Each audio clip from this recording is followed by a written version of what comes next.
ভারত বাংলাদেশ সীমান্ত থেকে মারুতি গাড়ি ও ফেন্সিডিল সহ পাচারকারী বিএসএফের জালে।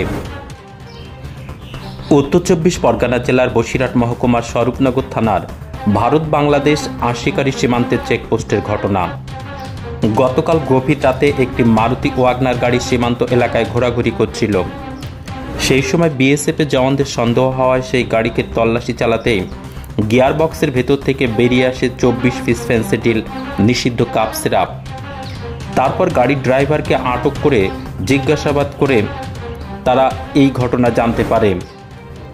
ওই এলাকার বিএসএফ সূত্রে আরও জানা যায়, সীমান্ত লাগোয়া বসবাসকারী এক ব্যবসায়ীর কাছে পৌঁছে দেওয়ার কথা ছিল, তার আগে বিএসএফের জালে ধরা পড়ল। এই নিষিদ্ধ কাপ সিরাপ বাংলাদেশে পাচারের উদ্দেশ্যে নিয়ে যাওয়া হচ্ছিল। উদ্ধার হওয়া কাপ সিরাপের মূল্য 5,424 টাকা 48 পয়সা। বাজেয়াপ্ত করা হয় একটি মোবাইল ফোন, একটি পাওয়ার ব্যাংক ও একটি 4 চাকা ওয়াগনার গাড়ি। পাচারকারী জেরায় স্বীকার করেছে সে দীর্ঘদিন ধরে পাচারের সঙ্গে যুক্ত রয়েছে। 143 নম্বর ব্যাটালিয়নের সীমান্তরক্ষী বাহিনী অভিযুক্তকে স্বরূপনগর থানার পুলিশের হাতে তুলে দিলে পুলিশ তাকে গ্রেপ্তার করে আজ বারাসাত আদালতে পেশ করেছে।